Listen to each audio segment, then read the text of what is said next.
শুরু করছি পরবর্তী ক্লাস। ওই ক্লাসে আমরা শেষ করেছিলাম তিনটে এনজাইম, একটি হচ্ছে তোমার ডিএনএস, একটি আরএনএস এবং প্রোটিয়েজ।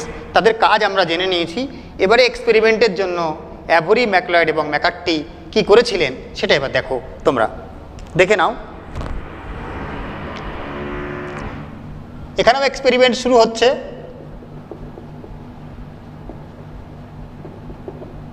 এক্সপেরিমেন্ট কিন্তু এটা কোনো প্রাণীর মধ্যে নয়, এটা শুরু হচ্ছে কোনো একটা কালচার মিডিয়ামের মধ্যে। যে কালচার মিডিয়ামের মধ্যে প্রতিপালনের মাধ্যমে আমরা কিভাবে জিন বস্তু সেটা প্রমাণ করতে পারি সেটা দেখে নাও।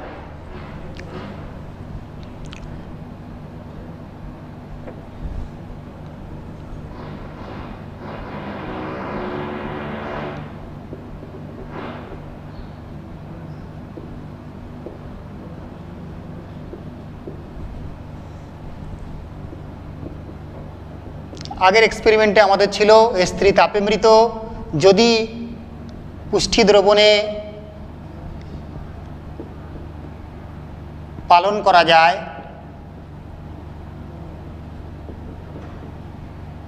তাহলে এখানে এই পাত্রের মধ্যে আমরা দুটো টাইপের ব্যাকটেরিয়া পাবো, S3ও পাবো এবং R2ও পাবো।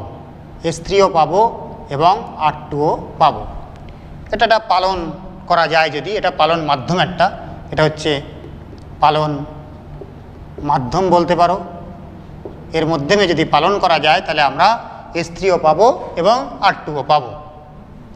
2 নম্বর, S3 তাপে মৃত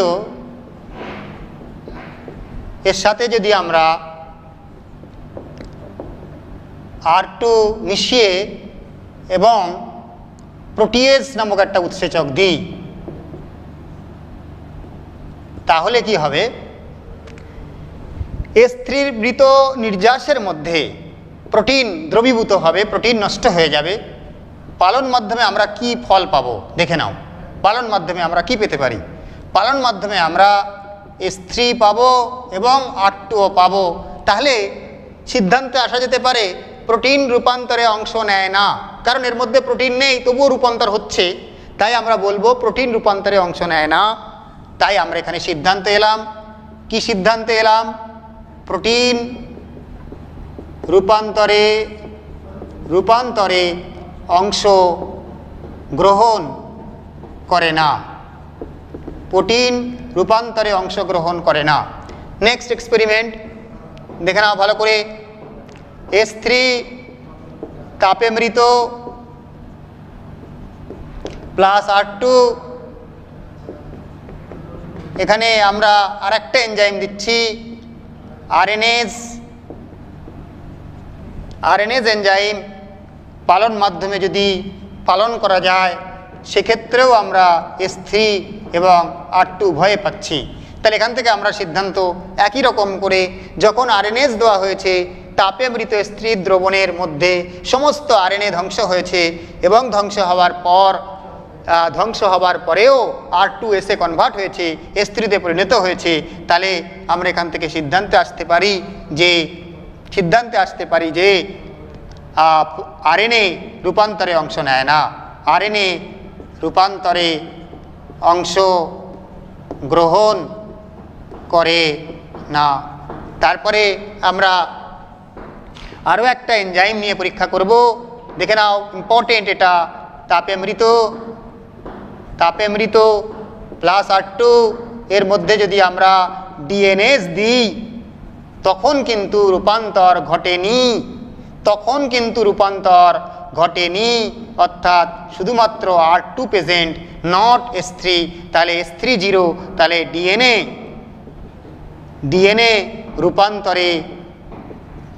রূপান্তরে অংশ গ্রহণ করেছে। তাহলে কে রূপান্তরে অংশগ্রহণ করেছে? ডিএনএ রূপান্তরে অংশগ্রহণ করেছে। তাহলে দেখো ভালো করে সিদ্ধান্তটা দেখো। তাহলে আমরা কি বলতে পারি সিদ্ধান্তে? ভালো করে শুনে নাও।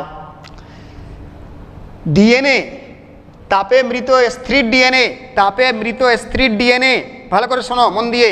তাপে মৃত S3 ডিএনএ এর ডিএনএ তাপে মৃত স্ত্রীর ডিএনএ R2 এর মধ্যে প্রবেশ করেছে, R2 এর মধ্যে ঢুকে গেছে, R2 এর মধ্যে ঢুকে গিয়ে R2 কে এসে কনভার্ট করেছে, R2 কে এসে রূপান্তর ঘটিয়েছে।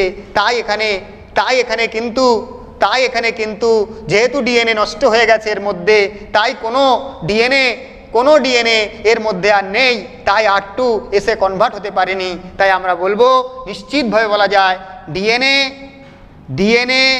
R2 এর মধ্যে ঢুকে গিয়ে S3-তে কনভার্ট করেছিল, নতুবা এটা সম্ভব হতো না।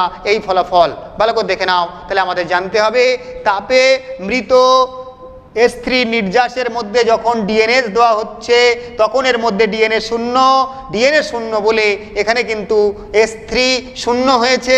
তাই আমরা বলবো এখানে ডিএনএ রূপান্তরে অংশগ্রহণ করেছে। তাহলে সিদ্ধান্তটা হচ্ছে, আমরা আবার একবার পড়ে নিই। তাহলে S3-র মৃত উপাদানের মধ্যে ডিএনএ ক্যাপসুল ডিএনএ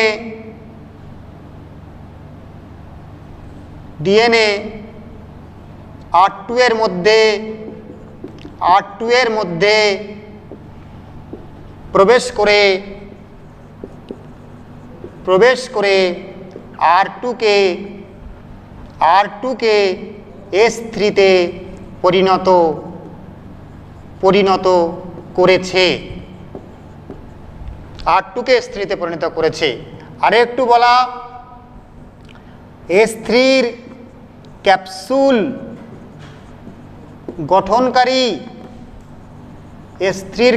গঠনকারী জিন R2 কে S3-তে পরিণত করেছে। ভালো করে দেখে নাও। তাহলে আমাদের এক্সপেরিমেন্টটা এটা শেষ হলো। তাহলে আমরা গোটা এক্সপেরিমেন্টে কি জানতে পারলাম ভালো করে দেখে নাও। তাহলে আমরা পরীক্ষা শুরু করেছিলাম গ্রিফিথের পরীক্ষা। সেখানে যে পরীক্ষাটা ছিল ইঁদুর নিয়ে এবং স্ট্রেপ্টোকক্কাস নিউমোনিয়া ব্যাকটেরিয়া নিয়ে। নেক্সট আমরা যে পরীক্ষা করলাম অ্যাভরি, ম্যাকলয়েড এবং ম্যাকার্টির পরীক্ষা। এই পরীক্ষাটা কিন্তু উৎসেচক নির্ভর এই পরীক্ষার মাধ্যমে কিছুটা নিশ্চিতভাবে বলা যায় ডিএনএ জিন পদার্থ, কিন্তু অ্যাপ্রোপ্রিয়েট একেবারে চাক্ষুষ প্রমাণ এটা নয়। পরবর্তী আরেকটি পরীক্ষা আছে, তার সাহায্যে কিন্তু 1952-তে যে পরীক্ষাটা হয়েছিল সেই পরীক্ষার সাহায্যে আমরা অ্যাপ্রোপ্রিয়েটলি প্রমাণ করতে পারি যে হ্যাঁ ডিএনএ জিন বস্তু। সেটা আমরা পরবর্তীতে পরের আলোচনা করছি, দেখে নাও।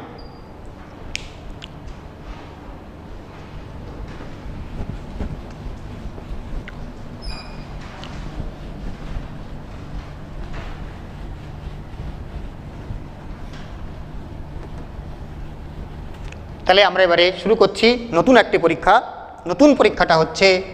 পরীক্ষাটার নাম ট্রান্সডাকশন পরীক্ষা।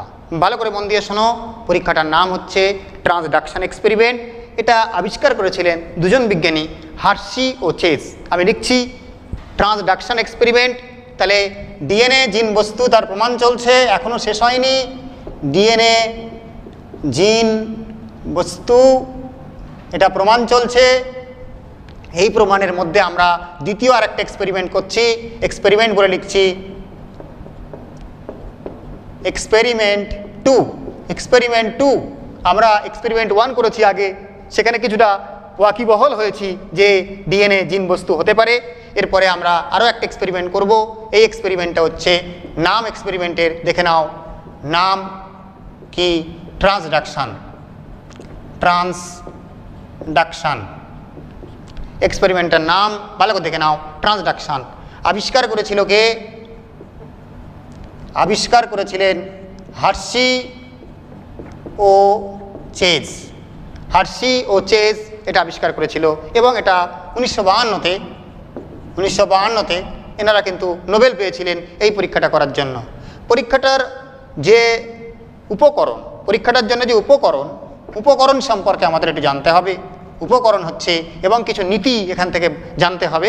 উপকরণ হচ্ছে ফাজ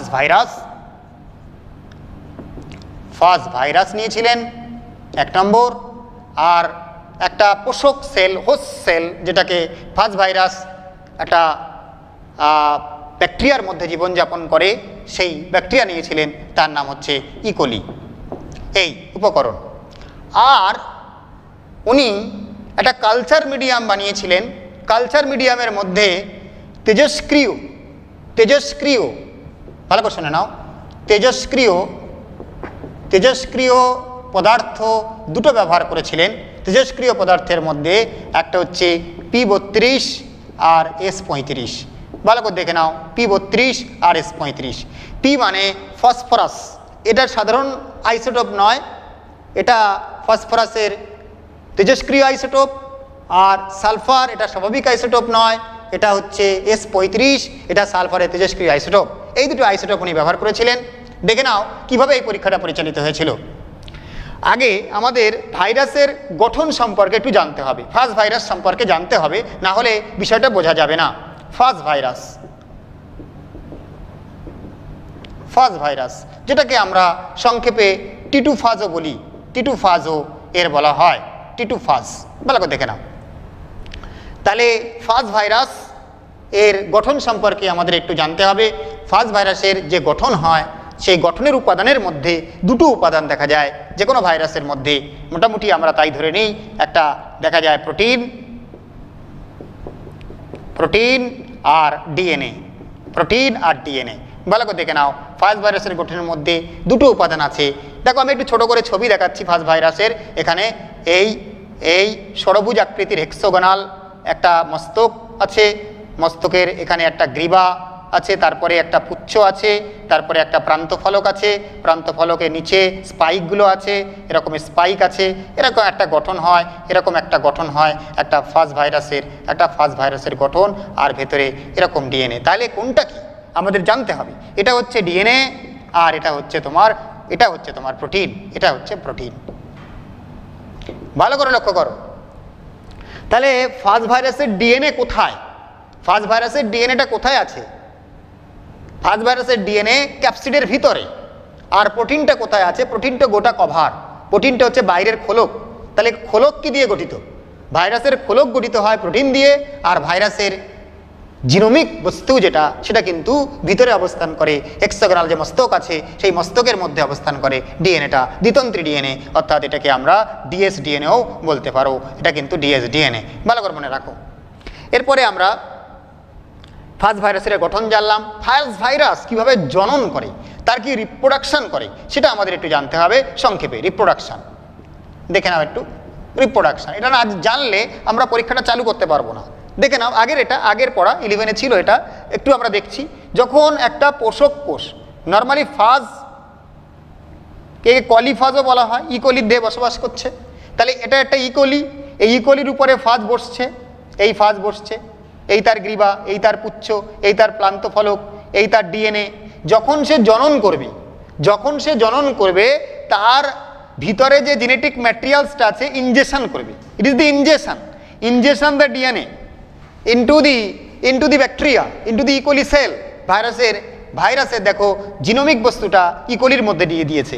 ইকোলির মধ্যে যেই জিনটা দিয়ে দিল, এই ইকোলির মধ্যে এই ডিএনএটা রেপ্লিকেশন করে অসংখ্য ডিএনএ বানাবে। এই অসংখ্য ডিএনএগুলো কিছুক্ষণ পরেই এটা কিন্তু এর মধ্যে অপত্য ফাজ তৈরি করবে। অসংখ্য অপত্য ফাজ এর মধ্যে কিন্তু তৈরি হবে, এর মধ্যে তৈরি হবে, যাদের মধ্যে এরকম প্রত্যেকটার মধ্যে ডিএনএ আছে। একেবারে লাইসিস করার পরে ভেঙে যাওয়ার পরে অপত্য ফাজগুলো বেরিয়ে আসবে। এরকম একটা সিম্পল জনন পদ্ধতি আমি দেখালাম। এটা অনেক ব্যাপার আছে, এগুলো এখন তোমাদের এখানে পড়তে হচ্ছে না। তাহলে ভাইরাসের একটা জনন পদ্ধতি আমরা দেখে নিলাম, ফাজ ভাইরাসের জনন পদ্ধতি দেখে নিলাম। ভালো করে দেখে নাও কি হচ্ছে। অ্যাটাচমেন্ট করছে প্রথমে ইকোলিকে, অ্যাটাচমেন্ট করার পরে তার যে জিনোমিক পদার্থ সম্পূর্ণটাই ব্যাকটেরিয়ার মধ্যে ঢুকে দিয়েছে। তারপরে সেই ডিএনএ রেপ্লিকেশনের মাধ্যমে অসংখ্য ডিএনএ উৎপাদন করেছে। প্রত্যেকটা ডিএনএ কপি নিয়ে একটা করে নতুন ফাজ তৈরি হয়েছে। সেই নতুন ফাজ ইকোলি কোষকে ফাটিয়ে কিন্তু বেরিয়ে আসতে পারে। এই হচ্ছে ভাইরাসের জনন পদ্ধতি। এবারে পরীক্ষাটা শুরু করব আমরা। তাহলে আমরা এখান থেকে কি জানলাম? আমরা এখান থেকে জানলাম কি এক্সপেরিমেন্ট 2 এটা হচ্ছে ট্রান্সডাকশন এক্সপেরিমেন্ট। পরীক্ষাটা করেছিল হার্শি হচ্ছে 1952-তে। উপকরণের জন্য ফাজ ভাইরাস নিয়েছিলেন, ইকোলি একটা পোষক কোষ নিয়েছিলেন, আর তেজস্ক্রিয় পদার্থ হিসাবে P32 এবং S35 এবং S35 নিয়েছিলেন। ভালো করে লক্ষ্য করো। আর আমরা ফাজ ভাইরাসের একটা গঠন দেখলাম। ফাজ ভাইরাসের গঠনের মধ্যে প্রোটিন এবং ডিএনএ আছে। প্রোটিন কতটা আছে ভালো করে দেখে নাও। প্রোটিন কোথায় আছে? প্রোটিন হচ্ছে বাইরের খোলকের মধ্যে অবস্থান করছে।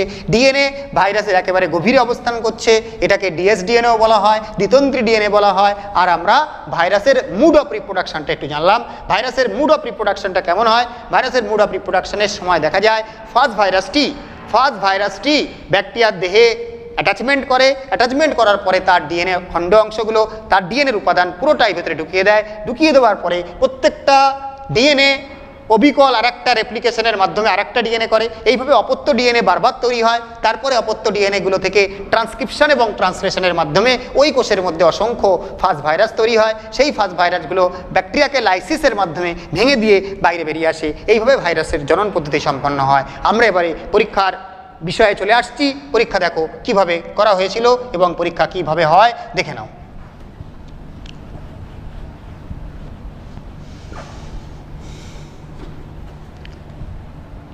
দেখো তাহলে এখানে ফাজ ভাইরাস নেওয়া হচ্ছে।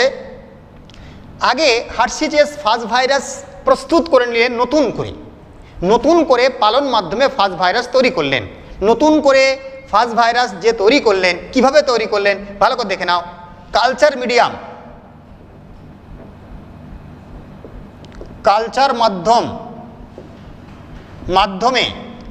মাধ্যমে ইকোলি রাখলেন। কালচার মাধ্যমে P32 আইসোটোপ রাখলেন। T2 ফাজ দিলেন। এরপরে তেজস্ক্রিয় ফাজে পরিণত হয়েছে। যে অপত্য ফাজ তেজস্ক্রিয়তা প্রাপ্ত হয়েছে। অপত্য ফাজগুলো তেজস্ক্রিয়তা প্রাপ্ত হয়েছে। অপত্য ফাজগুলো তেজস্ক্রিয়তা পেয়েছে। ভালো করে দেখে নাও। এখানে কালচার মিডিয়ামে আমরা ভালো করে দেখবে, এখানে কালচার মিডিয়ামে ইকোলি T2 ফাজ রেখে অপত্য ফাজগুলো পরিণত করেছি যারা তেজস্ক্রিয়তা প্রাপ্ত হয়েছে। নেক্সট আবার একটা কালচার মাধ্যম এই কালচার মাধ্যমে S35 এগুলো কিভাবে নিতে হয়? এগুলো কোনো সল্ট নিলেই হবে। তেজস্ক্রিয় আইসোটোপযুক্ত কোনো সল্ট নিলেই হবে পালন মাধ্যমের মধ্যে। S35-এর কোনো সল্ট নিলেই হবে, ইকোলি রাখলেই হবে। ইকোলি বিক্রিয়া করছে, রিয়াকশান নয়, এটা জনন এখানে সম্পন্ন হচ্ছে। ফাজ ভাইরাস জননের মাধ্যমে এখানে কিন্তু S35 অপত্য ফাজ তৈরি হয়েছে। বলতে পারো S35 অপত্য ফাজ গঠিত হয়েছে, অপত্য ফাজ তৈরি হয়েছে। এখানেও তোমরা বলতে পারো P32 অপত্য ফাজ তৈরি হয়েছে। P32 অপত্য ফাজ, এটা বলতে পারো। এইবার এদের নিয়ে এক্সপেরিমেন্ট শুরু হবে। তাহলে প্রথমে তৈরি করে নিলেন, প্রস্তুত করে নিলেন, ফাজ তৈরি করে নিলেন। এবারে আমরা চিহ্নিত করব ফাজগুলো কেমন কেমন হলো। তাহলে ভালো করে দেখো, একটা মনে করো P32 ফাজ, ভালো করে দেখে নাও, এটা P32 ফাজ। তা ওপরে আমি নামই লিখলাম P32 বলে, P32 ফাজ। তাহলে এই P32 ফাজের মধ্যে গঠনের মধ্যে আমরা কি পাবো ভালো করে দেখে নাও। কি পাবো? অর্থাৎ এর যে রেডিও অ্যাক্টিভিটি কোথা থেকে বেরোবে, এর রেডিও অ্যাক্টিভিটি কোথা থেকে বেরোবে? ফসফরাস কোথায় থাকে আর সালফার কোথায় থাকে এটা কিন্তু আমাদের কেমিস্ট্রিতে শিখতে হয়। ফসফরাস কন্টেন করে ডিএনএর মধ্যে। তাহলে ডিএনএর মধ্যে ফসফরাস আছে, তাহলে এর তেজস্ক্রিয়তা কোথা থেকে বেরোবে? তেজস্ক্রিয়তা কিন্তু ভিতর থেকে বেরোচ্ছে তেজস্ক্রিয়তা। ভালো করে দেখে নাও, ফসফরাস কোথায় অবস্থান করছে? এখানে অবস্থান করছে। এই ফাজের মধ্যে ফসফরাস কিন্তু একেবারে গভীরে আছে, ফসফরাস ডিএনএর মধ্যে আছে। আর এই যে ফাজ, যেটা S35 যে ফাজ, এর যে গঠন হয় স্পাইক যে দেখাচ্ছি আমি সবগুলোই, আবার একটু এগুলো আছে, এর যে নকশা আছে এই নকশার মধ্যে S35 কোথায় আছে? S35 মনে রাখবে সালফার কন্টেনিং অ্যামাইনো অ্যাসিডের মধ্যে, কিন্তু তোমার তেজস্ক্রিয় আইসোটোপ থাকবে, অর্থাৎ প্রোটিনের মধ্যে তেজস্ক্রিয়তা পাবো। S35 তেজস্ক্রিয়তা বাইরে থেকে বেরোচ্ছে, তাহলে এই ফাজের তেজস্ক্রিয়তা বাইরে থেকে বেরোচ্ছে, এই ফাজের তেজস্ক্রিয়তা কিন্তু ভিতর থেকে বেরোচ্ছে। এবারে আমরা নতুন করে আরেকটা কালচার মিডিয়ামের মধ্যে পালন করা হবে এই দুটো ফাজকে। দেখে নাও, এক্সপেরিমেন্ট শুরু হচ্ছে। এবারে আসল এক্সপেরিমেন্ট দেখে নাও। এবারে এই যে নতুন ফাজ গঠন করা হয়েছে, নর্মাল ফাজ থেকে তাকে তেজস্ক্রিয় ফাজে পরিণত করা হয়েছে। কিভাবে তেজস্ক্রিয় ফাজ তৈরি করতে হয় এটা কিন্তু আমি দেখিয়েছি। এবারে নর্মাল মানে এই যে নর্মাল ফাজকে তেজস্ক্রিয় ফাজে পরিণত করা হয়েছে, এরা কিভাবে মানে তোমার তেজস্ক্রিয়তায় মানে কিভাবে ছড়াচ্ছে সেটা আমরা এখানে দেখব। ভালো করে দেখে নাও। তাহলে P32 ফাজ আমি এইভাবে লিখলাম, P32 ফাজ বলে, যেহেতু চিহ্নিত ফাজ P32 সংক্রমণ ঘটাচ্ছে ইকোলি কালচার মিডিয়াম।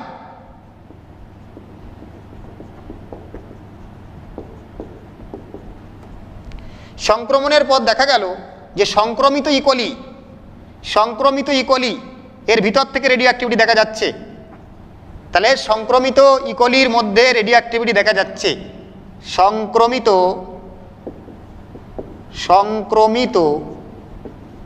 ইকোলির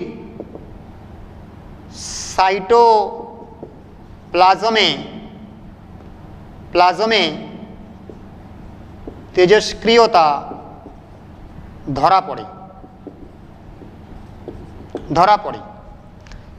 সংক্রমিত ইকোলির সাইটোপ্লাজমে তেজস্ক্রিয় ধরা পড়ছে। আবার আমরা S35 নিয়ে যদি করি ফাজ, তাকে যদি আমরা ইকোলি দিই, কালচার মিডিয়ামে যদি পালন করো, মিডিয়ামে আমরা পালন করছি, এখানে সংক্রমিত ইকোলির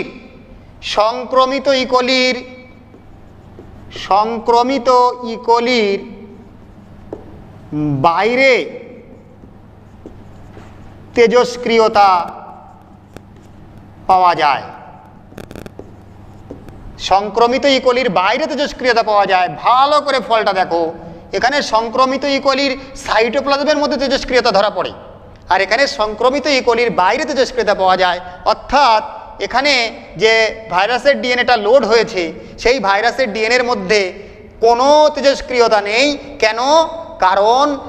কারণ প্রোটিন জননের সময়, ইকোলির মধ্যে জননের সময় ভেতরে ঢুকতে পারে না, বাইরে পরিত্যক্ত হয়, তাই তেজস্ক্রিয়তা বাইরে রয়েছে। আর এখানে P32 ডিএনএর মধ্যে থাকে, তারা ভেতরে ঢুকতে পারে, তাই তেজস্ক্রিয়তা কিন্তু সাইটোপ্লাজমের মধ্যে ধরা পড়ছে। ভালো করে খেয়াল করো কি বললাম। যখন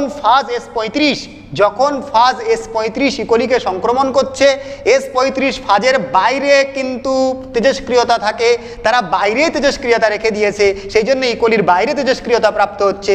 আর যখন P32 ইকোলিকে সংক্রমিত করছে এবং তার সমস্ত ভেতরের ডিএনএগুলো যখন ঢুকিয়ে দিয়েছে ইকোলির মধ্যে, তখন তার কিন্তু সংক্রমণ ঘটে গেছে, অর্থাৎ ভিতরে সংক্রমিত হতে পেরেছে। তাহলে এর থেকে প্রমাণ হয় যে ডিএনএ অর্থাৎ ডিএনএর ফসফরাস অর্থাৎ ডিএনএ তেজস্ক্রিয় ফসফরাস P32 ডিএনএ ইকোলির মধ্যে ঢুকতে পারে, অর্থাৎ বংশগতিতে প্রবাহ হতে পারে, একটা পুরুষ থেকে আরেকটা পুরুষের মধ্যে হতে পারে। কিন্তু এখানে S35 নিয়ে যখন আমরা করলাম, তখন কিন্তু সংক্রমণ বাইরে পরিত্যক্ত হচ্ছে, বাইরে আসছে, ভেতরে ঢুকতে পারছে না। অর্থাৎ এখানে প্রমাণ করা যায়, এখানে প্রমাণ করতে পারো যে ডিএনএ, এখানে কিন্তু চাক্ষুষ প্রমাণ ডিএনএ জিন বস্তু। এবং আরও একটু পরীক্ষা আগিয়ে নেওয়া যেতে পারে, পরীক্ষাটাকে আরও একটু কনফার্ম করা যেতে পারে।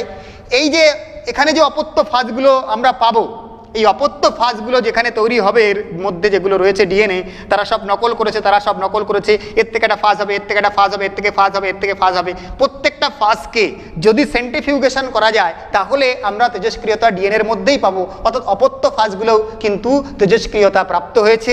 এখানে S35কে নিয়ে যে বাচ্চাগুলো এখানে তৈরি হবে, অপত্য ফাজ তৈরি হবে, তাদের ভেতর থেকে কোনো কিন্তু তেজস্ক্রিয়তা প্রাপ্ত হচ্ছে না, তাদের কিন্তু কোনো তেজস্ক্রিয়তা নেই। ভালো করে মনে রাখতে হবে, এখানে যে ফাজ হয়েছে তাতে তেজস্ক্রিয়তা হয়েছে, কেননা জনিত্রী তেজস্ক্রিয় ছিল, বাচ্চারাও তেজস্ক্রিয় হয়েছে। অর্থাৎ ডিএনএ তেজস্ক্রিয় হলে বাচ্চারা তেজস্ক্রিয় হয়ে যায়, প্রোটিন তেজস্ক্রিয় হলে বাচ্চারা প্রোটিনে তেজস্ক্রিয়তা পায় না। তাহলে আমরা বলতে পারি ডিএনএ নিউক্লিক অ্যাসিডের রাসায়নিক গঠন।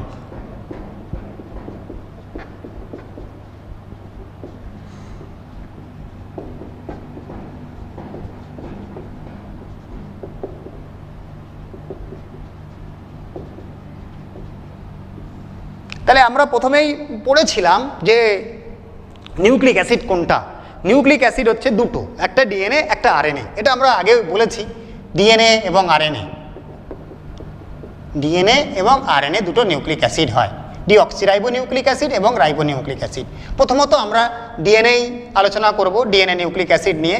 ডিএনএ আমরা আলোচনা করব, রাসায়নিক উপাদান নিয়ে আলোচনা করব। প্রথমেই বলতে হয় এটা একটা পলিমার, পলিমার যৌগ, যৌগ পলিমার যৌগ, কিন্তু ম্যাক্রোমলিকুল, প্রচণ্ড বড় আণবিক ওজনের হয়। একটা ডিএনএ তার আণবিক গুরুত্ব অনেক অনেক হয়। একটা ডিএনএ আণবিক গুরুত্বে দেখে নাও, একটা ডিএনএর কিছু ফ্যাক্ট আমরা বুঝতে পারি, ফ্যাক্ট দেখলেই বুঝবে ডিএনএ কত কি হতে পারে। একটা যদি হিউম্যান সেল নাও, একটা হিউম্যান সেল নাও, তাহলে একটা হিউম্যান সেলের যে যদি ডিপ্লয়েড আমরা সেল নিই একটা, সেই ডিপ্লয়েড সেলের মধ্যে প্রায় প্রায় 2 মিটার ডিএনএ থাকে। 2 মিটার, ভালো করে দেখে নাও, 2 মিটার ডিএনএ থাকে একটা হিউম্যান সেলের নিউক্লিয়াসের মধ্যে। যে ক্রোমোজোম আছে এর মধ্যে প্রায় 2 মিটার ডিএনএ হয়, একটা লেন্থ হয়, ডিএনএ টোটাল লেন্থ হয়। তো দেখো একটা যে সেল হয় তার মধ্যে 2 মিটার ডিএনএ, তাহলে যদি স্ট্রেচ করা যায় প্রত্যেকটা ডিএনএর আগায় যদি আর একটা ডিএনএ লাগা যায় 2 মিটার 2 মিটার 2 মিটার করে আমাদের হিউম্যান বডির যে টোটাল সেলগুলোকে কালেকশন করা যায়, তাহলে কত আশ্চর্যের ব্যাপার। দেখো এটা কত ভাবার ব্যাপার আমাদের আছে যে এটা আর্থ থেকে আমরা প্লুটো যেতে পারবো, প্লুটোয় গিয়ে আমরা আবার ফিরে আসতে পারবো, রিটার্ন ব্যাক। ভালো করে দেখে নাও, ফ্যাক্ট দেখে নাও কেমন হয়, লম্বা, অতিকায় হয় লম্বা একটা ডিএনএ, কিন্তু খুবই সূক্ষ্ম। এই ডিএনএ খুবই সূক্ষ্ম, তাই বলছি এটা পলিমার যৌগ, এবং এই পলিমার খুবই বড় হয়, খুবই অতিকায় হয়। শোনো, এর পরবর্তী যৌগ, পরবর্তী সম্পর্কে দুই একটা কথা বলি আমি। এটা কি? এটা হচ্ছে হেটেরোপলিমার, হেটেরোপলিমেরিক যৌগ। তাহলে একে হেটেরোপলিমেরিক যৌগ বলা হচ্ছে কেন? পলিমার কাকে বলে? পলিমার হচ্ছে যে যৌগ একাধিক মনোমার দিয়ে গঠিত হয় তাকে পলিমার বলা হয়। তাহলে এটাকে হেটেরোপলিমার বলা হলো কেন? যদি পলিমারের মধ্যে মনোমারগুলো ভিন্ন ভিন্ন হয় তাকে আমরা হেটেরোপলিমার বলি। তাহলে ভিন্ন ভিন্ন, নিশ্চিত এর মধ্যে ভিন্ন ভিন্ন মনোমারগুলো অবস্থান করছে ডিএনএর মধ্যে। তারা কারা? তাহলে যে বিভিন্ন যে মনোমার এর মধ্যে থাকছে তাদের নাম আমাদের পড়তে হবে, তাই এটাকে হেটেরোপলিমার বলা হয়। হেটেরোপলিমার মানে বিভিন্ন মনোমারের মধ্যে অবস্থান করছে। কি সেই মনোমার? আমরা যদি সংক্ষেপে একটু পড়ি, দেখে নাও কি কি সেই মনোমার হয়। তাহলে আমি এখানে লিখছি, তোমরা এখন বুঝতে পারবে না, আমি পরে ব্যাখ্যা করবো সব। DATP এটা একটা মনোমার, DATP বা AMP করো সুবিধা হবে, AMP, DAMP লিখলাম আমি, DGMP, DCMP, DTMP, এই হচ্ছে ডিএনএর মধ্যে 4খানা মনোমার আছে। ভালো করে দেখে নাও, ডিএনএর রাসায়নিক গঠনের মধ্যে এই 4খানা বিভিন্ন মনোমার হয়। 4 types of monomer present in DNA. DNA যে গঠন হয় 4 ধরনের বিভিন্ন মনোমার দিয়ে গঠিত হয়। এদের সম্পর্কে আমরা একটু আলোচনা করব। DAMP মানে কি? ডিএমপির পুরো নাম কি? ডিএমপির পুরো নাম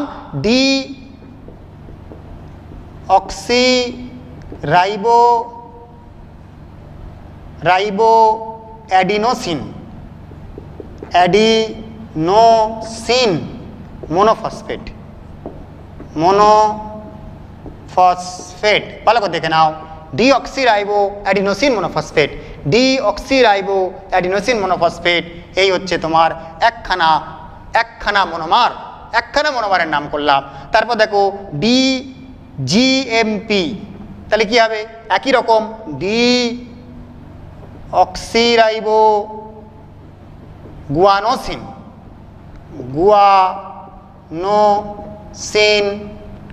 মোনোফসফেট, এরমভাবেও করা যায়, গুয়ানোসিন মোনোফসফেট। তারপরে আমরা কি শিখলাম? এখানে আরও দুটো লিখি, আর দুটো বাকি আছে, একটা হলো, দুটো হলো, এবারে 3টে। DCMP মানে একই রকম, ডিঅক্সিরাইবো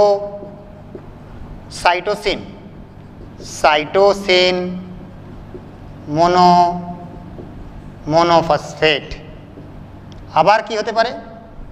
আবার হতে পারে কি DTMP, ডিঅক্সিরাইবো ডিঅক্সিরাইবো থাইমিন বা থাইমিডিন বলতে পারো, থাইমিডিন করো, থাইমিডিন মনোফসফেট। এই হচ্ছে 4টে টাইপসের নিউক্লিয় মানে মনোমার, গঠনকারী মনোমার অবস্থান করছে এর মধ্যে। 4টে নাম আমরা জেনে নিলাম। এদের কেমিস্ট্রিক্যাল ব্যাকগ্রাউন্ড কেমন হয় এটা আমাদের জানতে হবে। এই যে ডিএমপি, জিএমপি, সিএমপি, ডি কথাটার পাশে যুক্ত হচ্ছে কেন, এগুলো আমাদের জানতে হবে। এগুলো কি কেমিস্ট্রিতে যুক্ত আছে এটা জানতে হবে। এটা ভালো করে দেখে নাও কীভাবে এরা যুক্ত আছে, এটা দেখে লক্ষ্য করো।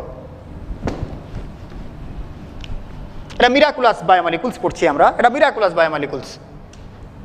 দেখো ভালো করে, সুন্দর করে দেখে নাও। তাহলে আমরা একটু ডিএএমপি নিয়ে একটু চর্চা করি। ডিএএমপি নিয়ে আমরা চর্চা করছি, ডিএএমপি নিয়ে দেখে নাও। তার নাম আমি লিখে দিয়েছি deoxyribo adenosine monophosphate, deoxyribo adenosine monophosphate. তো দেখে নাও, দেখো যদি স্ট্রাকচার করা যায়, তাহলে কেমন হবে। ডিঅক্সিরাইবো অ্যাডিনোসিন মনোফসফেটের মধ্যে 3টে মূল উপাদান আছে, 3টে মূল উপাদান দিয়ে তৈরি হয়েছে। একটা কি আছে এর মধ্যে আছে একটা ডিঅক্সিরাইবোজ সুগার, ডিঅক্সিরাইবোজ সুগার আছে এর মধ্যে একটা। এর মধ্যে আছে কি, এর মধ্যে আছে একটা নাইট্রোজেন বেস অ্যাডিনিন, এর মধ্যে আছে অ্যাডেনিন, এটা নাইট্রোজেন বেস বলা হয় এটাকে, অ্যাডিনিন আছে, আর এর মধ্যে আছে ফসফরিক অ্যাসিড, ফসফেট, সেটাকে ফসফরিক অ্যাসিড। এই 3টে দিয়ে গঠিত হয়েছে। প্রত্যেকটা নিউক্লিক অ্যাসিডের মধ্যে আমরা যদি বিশ্লেষণ করি তাহলে এই 3টে করেই পাবো, প্রত্যেকটা নিউক্লিক অ্যাসিডকে যদি বিশ্লেষণ করা যায় এই 3টে করে পাবো, কিন্তু এইটা আলাদা হবে। দেখে নাও, যদি আমরা ফোনটা একটু বন্ধ করে দিই, ঠিক আছে? তাহলে আমরা পরবর্তী পড়াটা দেখে নাও। দেখো এবারে যদি আমরা ডিসিএমপি করি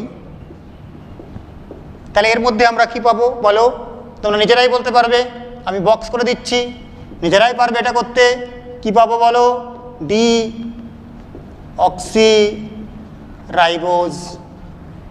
সুগার। তারপরে আমরা কি পাবো, এখানে যেহেতু সি আছে সাইটোসিন, আর আমরা এখানে পাবো সাইটোসিন, সি মানে এখানে আরেকটা উপাদান, এইভাবে 1 2 করে লিখছিলাম ওখানে, এখানেও তাই লিখি। এখানে আমরা পাবো ফসফরিক অ্যাসিড, এটা গেল। আবার একটা আমরা করতে পারি, আমরা করেছিলাম যেটা, আর একটা কি করেছিলাম বলো, ডিটিএমপি। তাহলে এখানেও যদি আমরা হিসাব কষি একই রকম জিনিস পাবো।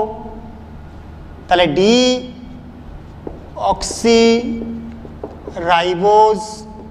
সুগার, তারপরে আমরা পাচ্ছি থাইমিন, নাইট্রোজেন বেস একটা, আর পিতে হচ্ছে ফসফরিক অ্যাসিড। এই হচ্ছে 3টে। তারপরে আরেকটা বাকি আছে, 3টে হলো, আরেকটা বাকি আছে জিএমপি। তাহলে আমরা জিএমপিকে যদি লিস্ট বানাই তাহলে একই রকমের লিস্ট হবে একটা। এখানে দেখো, তাহলে আমরা কি পাবো, তাহলে ডিঅক্সিরাইবোজ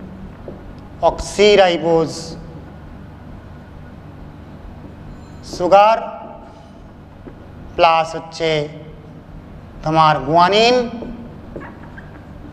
আর হচ্ছে ফসফরিক অ্যাসিড। এই হচ্ছে তোমার মেন কম্পোনেন্টগুলো, আমি সব লিখে দিলাম, একেবারে পাই টু পাই লিখে দিলাম। এরপর দেখো, এটা আমি মুছছি, নিচেরটা একটু মুছছি পরের আলোচনাটা বাড়ানোর জন্য, এটা মুছে দিলাম। দেখো পরের আলোচনা বাড়বে এর ফলে, তারপরে কি আছে সেটা দেখে নাও। এবারে এই যে 3টি উপাদান আমি লিখলাম, এরা কারা কারা, এদের সম্পর্কে আমাদের এটি শিখতে হবে। প্রত্যেকটার মধ্যে দেখো একটা কমন উপাদান আছে। কমন উপাদানটা কি আছে,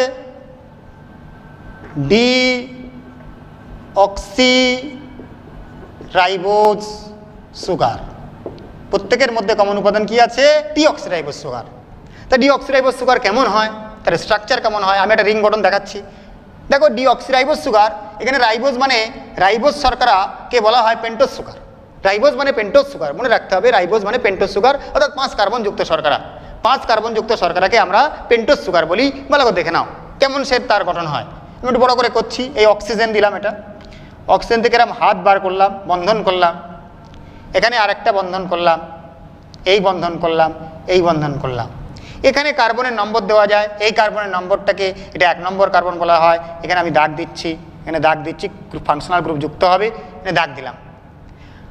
যে আরেকটা কার্বন, এখানে 1 নম্বর কার্বন, এটা 2 নম্বর কার্বন, এটা 3 নম্বর কার্বন, এটা 4 নম্বর কার্বন, এখানে একটা কার্বন থাকে, সেখানে CH2, প্রত্যেকের পাশে একটা করে OH গ্রুপ থাকে, তাই আমরা এখানে OH গ্রুপ লিখে নিলাম, CH2OH গ্রুপ, এই CH2OH। ভালো করে দেখে নাও, বন্ধনগুলো দেখে নাও। তাহলে এখানে আমরা আবারও করতে পারি, এখানে একটা OH, এখানে একটা H, এখানে একটা H, আর এখানে একটা H। এটাই হচ্ছে একটা প্রশ্ন হয় এখান থেকে। ভালো করে লক্ষ্য করো, ডিঅক্সিরাইবোজ শর্করার 2 নম্বর কার্বনে অক্সিজেন লেস হয়, একটা অক্সিজেন কম থাকে। তাহলে অক্সিজেন কম থাকে মানে এর সাধারণ সংকেত কি হবে? C5H10O4, C5H10O4। ভালো করে দেখে নাও, C5H10O4। মোবাইলটা একটু বন্ধ করি, বন্ধ করে দিলাম। তাহলে এরপরে দেখো, তাহলে C5H10O4 এই হচ্ছে এর সংকেত। তারপর 3 নম্বর কার্বনে OH হবে, তারপরে আবার H হবে। একটুখানি বন্ধ করবে, বন্ধ করে দাও, একটু পজ করে দাও। হ্যাঁ, শুরু করছি আবারও, দেখে নাও ভালো করে মন দিয়ে। তাহলে আমরা শুরু করছিলাম যে OH গ্রুপ 1 নম্বর, 2 নম্বর, 3 নম্বর, 4 নম্বর, আর এটা কিন্তু 5 নম্বর। 5 নম্বরে OH গ্রুপ আছে। দেখো প্রত্যেকটা পোর্শনে একটা করে OH গ্রুপ আছে। এই পোর্শনে একটা OH গ্রুপ আছে, 2 নম্বরে কিন্তু কোনো OH গ্রুপ নেই, 3 নম্বরে একটা আছে, 4 নম্বর তো বন্ধন করে নিয়েছে, বন্ধন করে নেওয়ার পরে এখানে একটা OH আছে। ভালো করে দেখে নাও, এই OH গ্রুপ আছে। এবারে দেখো এখানে ডিঅক্সিরাইবোজ কেন বলা হচ্ছে? ডিঅক্সিরাইবোজ এই জন্যই বলা হচ্ছে, এই যে 2 নম্বর কার্বনে কোনো অক্সিজেন নেই, এই জন্য এটাকে ডিঅক্সিরাইবোজ বলা হয়। ভালো করে দেখে নাও, তাহলে ডিঅক্সিরাইবোজ শর্করা সম্পর্কে আমরা শিখে নিলাম। এরপর দেখো, এরপরে আরেকটা উপাদান আমরা পাচ্ছি। এখানে দেখো প্রত্যেক জায়গায় অ্যাডিনিন, সাইটোসিন, থাইমিন এবং গুয়ানিন এই সমস্ত লেখা হয়েছে। এগুলো অ্যাকচুয়ালি কি? এগুলোকে বলা হয় নাইট্রোজেন বেস। তাহলে নাইট্রোজেন বেস কারা কারা? নাইট্রোজেন বেসের মধ্যে 2 টাইপের নাইট্রোজেন বেস হয়। আমরা এখানে ভাগ করে একটু পড়ে নিই। আগে আমি লিখেছিলাম, কিন্তু আগে ক্লাসিফিকেশন করে নিই, পরে ক্লাসিফিকেশন করছি, এটাও বোঝা যাবে, অসুবিধা নেই। তাহলে আমরা ভাগ করে নিচ্ছি, পিউরিন আর একটা হচ্ছে পিরিমিডিন।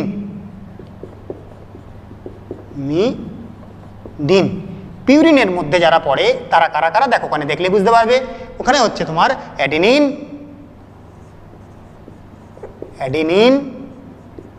আর গুয়ানিন। আর পিরিমিডিনের মধ্যে কারা পড়ে? সাইটোসিন আর থাইমিন। ভালো করে দেখে নাও, সাইটোসিন আর থাইমিন। এই হচ্ছে আমাদের নাইট্রোজেন বেস সম্পর্কে। তাহলে এগুলোই দেখো ওখানে আছে। তাহলে এটা কি বেস আছে এখানে? পিউরিন না পিরিমিডিন? তাহলে আমরা বুঝতেই পারছি এখানে কি আছে, গুয়ানিন। দেখে নাও কোথায় গুয়ানিন আছে। তাহলে এই দুটো কি দিয়ে গঠিত? পিউরিন বেস যুক্ত। এরা দুটো কি? পিউরিন কম্পিটিটিভ এক্সামে বিভিন্ন পরীক্ষায় পিউরিন বেস যুক্ত একটা নিউক্লিক অ্যাসিডের নাম বলো, তাহলে কিন্তু এই দুটো হবে। আবারও এই দুটো পিরিমিডিনওয়ালা নিউক্লিক অ্যাসিড হবে, অল আর মনোমার। তাহলে এই যে মনোমার, এই যে নিউক্লিক অ্যাসিডগুলো আমি পরপর করে ব্যাখ্যা করছি। এর পরবর্তী যে উপাদানটা আছে তারা কারা? সেটা হচ্ছে কি? সেটা হচ্ছে তোমার আর একটা, এই জায়গাটায় আমি করছি ফসফরিক অ্যাসিড।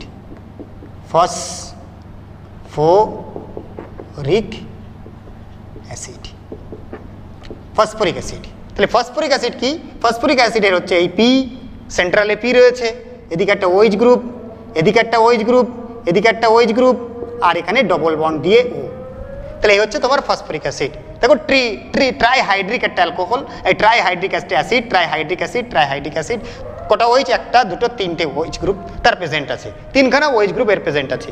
এরপরে আমরা এই অ্যাডিনিন, গুয়ানিন, সাইটোসিন, থায়ামিন, এই যে পিউরিন কেন বলা হয়, এটাকে পিরিমিডিন কেন বলা হয়, এরা কি জাতীয় যৌগ, এদের সম্পর্কে একটু আমাদের জানতে হবে। তাহলে ওপরেরটা আমি একটু মুছছি, ভালো করে দেখে নাও।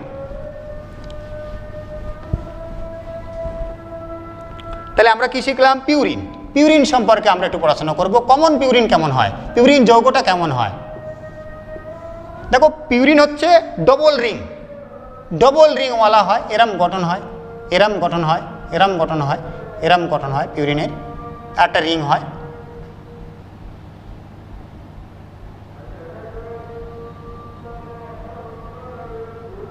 এরম গঠন হয় পিউরিনের, বা এটা একটু চেঞ্জ হবে, ইন্ডল গ্রুপ হবে, এটা এই হবে, এদিক করো, এদিক করো, এইদিক করো, এই হবে তোমার পিউরিন।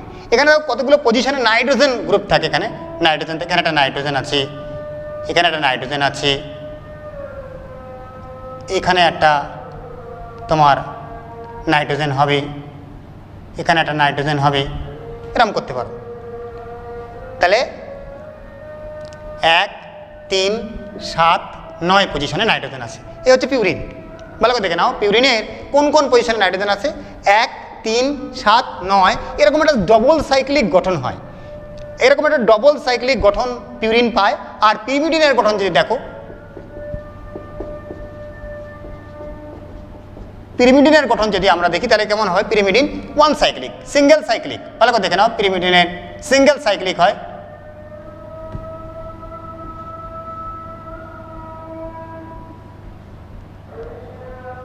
একটা সিঙ্গেল সাইক্লিক গঠন হয়। সিঙ্গেল সাইক্লিক গঠনের মধ্যে এখানে একটা নাইট্রোজেন থাকে আর এইখানে একটা নাইট্রোজেন থাকে, কিন্তু ঘূর্ণন একটু আলাদা। এখানে 1, এটা 2, এটা 3, এটা 4, এটা 5, এটা 6 এরকম মানে তোমার গঠন হয় পিউরিন এবং পিরিমিডিনের গঠন। এর এতটুকুই তোমাদের জানলে হবে। এদের আবার অ্যাডিনিনের আলাদা হবে, অ্যাডিনিনের স্ট্রাকচার আলাদা হবে, গুয়ানের স্ট্রাকচার আলাদা হবে, সাইটোসিনের স্ট্রাকচার আলাদা হবে, থাইমিনের স্ট্রাকচার আলাদা হবে। তাহলে আমরা অত জটিলতায় যাচ্ছি না, আমরা জেনারেল পিউরিন কেমন হয়, পিরিমিডিন কেমন হয়, তাহলে এদেরকে বলা হয় নাইট্রোজেন সুগার। তাহলে আজকে নাইট্রোজেন সুগার পর্যন্তই আমি রাখলাম ক্লাস, নাইট্রোজেন সুগার পর্যন্ত আমরা ক্লাসটা রাখলাম। এরপরে অ্যাডিনিন গুয়ানিন কীভাবে ওই শর্করাগুলো যুক্ত হচ্ছে, কিভাবে তারা মানে ডিএটিপি, ডিজিএমপি, ডিসিএমপি এগুলো তৈরি করছে, এগুলো কিন্তু আমরা পরবর্তী ক্লাসে শিখব। তোমরা সবাই ভালো করে ক্লাসটা দেখে নেবে এবং দেখার পরে খাতায় প্র্যাকটিস করবে এবং বইটাও পড়বে। বইটা পড়ে নেওয়ার পর সেগুলো কিন্তু আত্মস্থ করবে। পরের ক্লাসে আমি নতুন করে আবার পরবর্তী পড়াটা দেব। ঠিক আছে, আজ এই পর্যন্ত ক্লাস সমাপ্তি হচ্ছে।